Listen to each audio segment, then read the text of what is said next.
राधे राधे मेरी प्यारी सी फैमिली। मेरे पास मावा यानी कि खोया रखा हुआ है। अब मैं सोच रही हूँ इसका क्या बनाऊँ।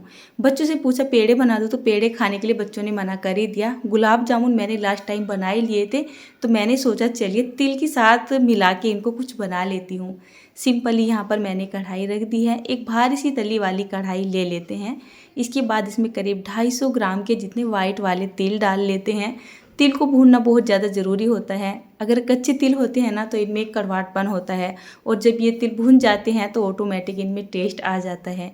तो गैस का फ्लेम लो और मीडियम के बीच में रखिए और करीब इनको 6 से 7 मिनट तक लगातार चलाते हुए भून लीजिए, जब तक ये अच्छे से चटकने नहीं लगते हैं, फूल नहीं जाते हैं, साथ ही साथ इनका कलर हल्का सा ब्राउन नहीं हो जाता है, जब तक ही हमें इनको भूनना है। इसके बाद गैस को ऑफ कर देते हैं और फटाफट से कढ़ाई के अंदर से इन तिलों को निकाल लेते हैं।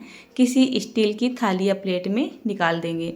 इसके बाद वापस से इस कढ़ाई में मैं डाल रही हूँ करीब 300 से 400 ग्राम के जितनी चीनी। चीनी के साथ थोड़ा सा पानी डाल देंगे, ऐसा कोई 50 ग्राम के जितना, ताकि जो हमारी चाशनी है ना वो जल्दी से बन जाए और जो हमारी चीनी है वो आसानी से घुल भी जाए। अब जैसे मैंने यहाँ पर चीनी के अंदर पानी डाल दिया है, पानी की क्वांटिटी कम होने की वजह से हमें गैस के फ्लेम को मीडियम टू लो के बीच में रखना होगा, न कि हाई करके रखना होगा। तो इस चाशनी को बनने में करीब करीब लग जाते हैं 6 से 7-8 मिनट। इसके बाद मैं आपको यहाँ पर ये खोया दिखा रही हूँ। जब भी मेरे पास दूध बच जाता है तो मैं क्या करती हूँ, इस तरीके से खोया वगैरह बना लेती हूँ, ताकि दूध वेस्ट ना हो और जो खोया है वो मेरे किसी भी काम में आ सके। इसके बाद चाशनी पे हमें बहुत ज़्यादा ध्यान देना है।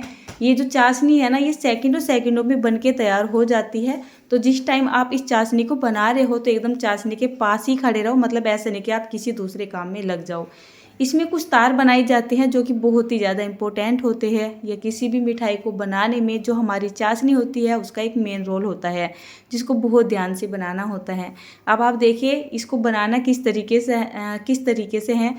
जैसे हमारी चाशनी में इस तरीके से बारीक बारीक बबल आने लगे, थोड़ी सी चाशनी को लीजिए और अपने दोनों उंगलियों के बीच में रख के इस तरीके से खींचिए। तो इसमें कई सारे तार बनने चाहिए, एक मोटा सा तार बनना चाहिए जो जमने वाला तार होता है। तो अभी भी मैंने गैस को ऑफ नहीं किया है, गैस को मैंने एकदम लो करके रखा है ताकि चाशनी हमारी थोड़ी सी और बन जाए। और तिल मावे की गज्जक को सेट करने के लिए मैं एक थाली को घी से ग्रीस करके तैयार कर रही हूँ। इसके बाद यहाँ पर जो चाशनी है ना बिल्कुल बनकर तैयार हो चुकी हैं। अब ये खोया ले लेते हैं।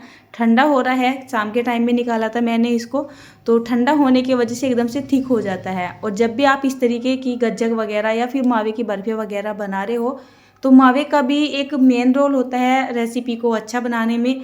अगर आपके मावे में यहाँ पर मॉइस्चर होगा तो आपको यहाँ पर ज़्यादा मेहनत करनी पड़ेगी, और साथ ही साथ मतलब टाइम भी ज़्यादा ही लग जाएगा।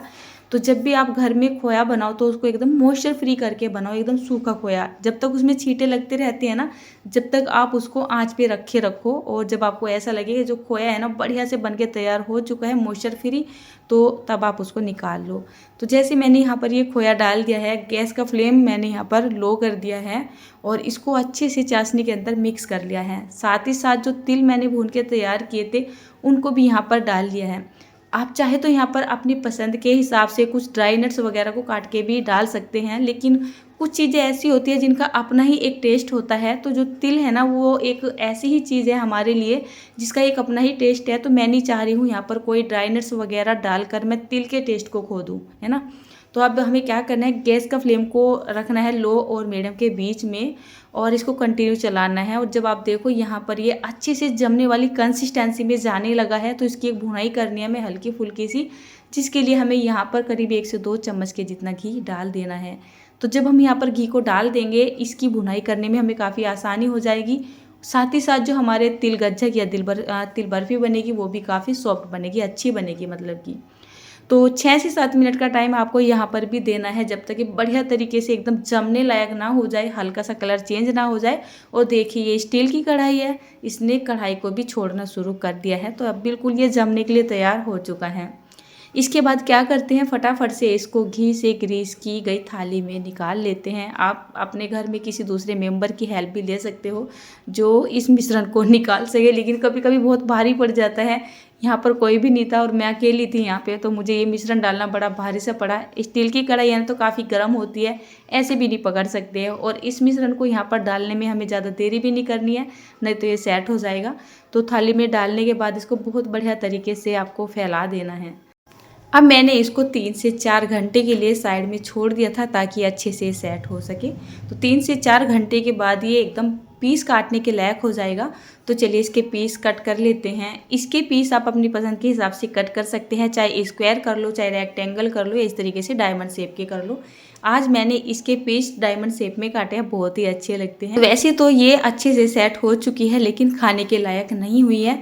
अगर अभी आपने इसको खाना शुरू कर दिया तो हल्के हल्के दांतों को चिपक भी सकती है। तो आपको वेट करना होगा करीब करीब 10 से 12 घंटे का, या फिर एक रात का। तो मैं इनको अभी रख देती हूँ और सुबह के टाइम में इसके पीस निकालूंगी। तो यहाँ पर देखिए जो इसके पीस है ना, आप कितनी आसानी से निकल रहे हैं। आज ये तिल मावे के गजा की रेसिपी आपको कैसी लगी?